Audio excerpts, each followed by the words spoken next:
Sari-saring karanasan, iba't ibang kalagayan, mga kwentong kapupulutan ng inspirasyon at totoong aral sa buhay. Ako si Jeff Mendez. Samahan niyo ako at ating tunghayaan ang mga kwentong bida.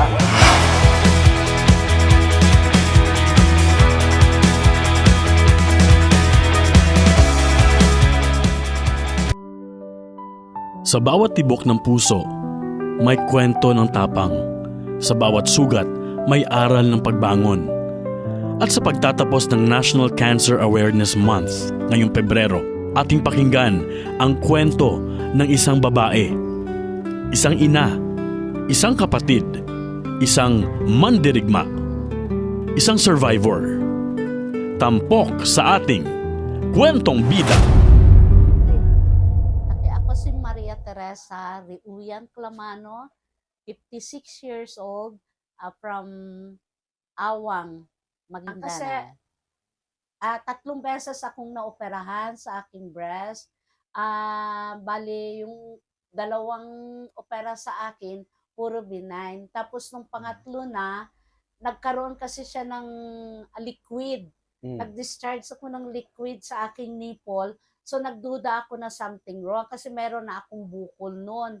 Then, nung pina-check up ko, yun na nga, emergency biopsy ko para malaman ko kung ano yun. Ang result ng aking biopsy is nagkaroon ako ng stage 2 carcinoma. Bali, 2021, September 17, 2021, ako inoperahan. Tapos, nalaman ko na may cancer ako kasi doon pa lang sa biopsy ko, stage 2, 3B, bali, nalaman ko na may cancer. Siyempre, umiyak ako. Umiyak ako kasi nagtanong ako sa Diyos kung bakit ako pa na may mga anak ko. At saka isa pa, masakit sa akin kasi, bali, 2020 namatay ang asawa ko. Then 2021, wala na akong kasama. Tapos nagkaroon pa ako ng sakit. Paano ang mga anak ko?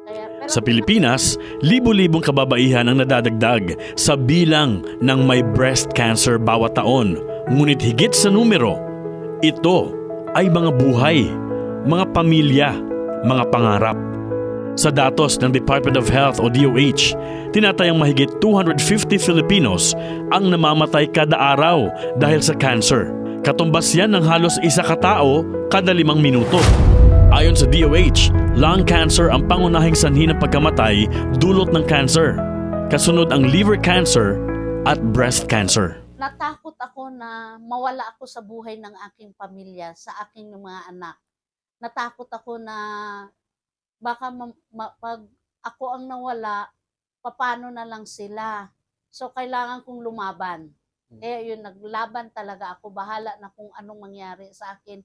Lumaban ako. Ganong klaseng sakit, kailangan ng suporta ng pamilya mo, ng mga totoong kaibigan mo. Kasi pag wala yun sila, hindi mo talaga makakaya yun lahat.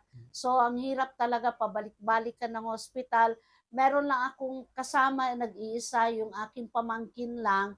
Yun lang ang aking kasama para sa pag-asikaso ko sa hospital na pag-chemo ko, ganun, pag-graduation ko. Hindi lamang katawan ang sinusubok ng cancer, pati ang isipan, pati ang pananampalataya, pati ang pag-asa. Sa akin tuwing sa chemo session namin, na sabi ko sa sarili ko, kailangan kong maging inspirasyon sa mga kasama ko doon sa room. Kasi sila, umiiyak sila, nakasimangot ang mga mukha nila. So ako, kasi nga natanggap ko na meron akong sakit, so kailangan kong lumaban. Ang ginawa ko, sabi ko sa kanila, laban lang tayo. Pero pag may namamatay talaga sa may cancer, talagang nawawalan din ako ng lakas ng loob. Pero sabi ko sa sarili ko, kaya ko ito. Ang hirap-hirap tanggapin na kasama ka sa isang room na mawala na pag nag-chemo kayo, wala na siya doon sa kama na yun. Kaya sabi ko sa mga kasama ko sa cancer, pag nagkikimo kayo, baka pwedeng mag-ayos naman kayo. Huwag niyo pabayaan sarili niyo na nagkikimo na kayo, ganun pa itsura niyo. Wag. Siyempre, sabi ko sa sarili ko, pumayat ako. Then wala na yung aking left breast, pina-remove ko eh. Kaya di ba, pinaremove ko yun. Tapos, sabi ko sa sarili ko, kailangan kong lumaban. So, ang ginawa ko, kahit na nakakimo ako, nakapunta ako ng mga sa ospital, talagang nag-aayos ako kahit nakalbo ako, nakakilay ako, malalaki ang ariyos ko. Hindi ko sinasabi na, ay, pangit na ako kasi may cancer ako. Para hindi ako ma-stress. Minsan, pagkatapos ko ng chemo, nasa kama pa ako, gawan ko na ng TikTok. Ganun lang. Tanggapin mo naman eh. Pag may sakit kang cancer, kailangan mong tanggapin. Huwag mo talagang sabihin na, ay, may cancer ako, mamamatay na ako. Huwag. Never. Ang maagang pagtuklas ay nakapagliligtas ng buhay. Paalala sa ating mga kababaihan, magkaroon ng regular breast self-examination. Magpa-clinical breast exam kung kinakailangan. Kumonsulta agad sa doktor kung may bukol o pagbabago sa dibdib. Dumulog sa cancer care clinics o kaya cancer center or cancer institute na pinakamalapit sa inyo. Sa Cotabato City, may Cancer Institute ang Cotabato Regional Medical Center. Pinagsisilbihan nito ang mga cancer patient ng lungsod at mga karatig na lalawigan ng North Cotabato, Maguindano del Norte, Maguindano del Sur at Lanao del Sur. This is my fight song. Take back my life song. Prove I'm alright song. My power's turned on. Starting right now, I'll be strong. I'll play my fight song.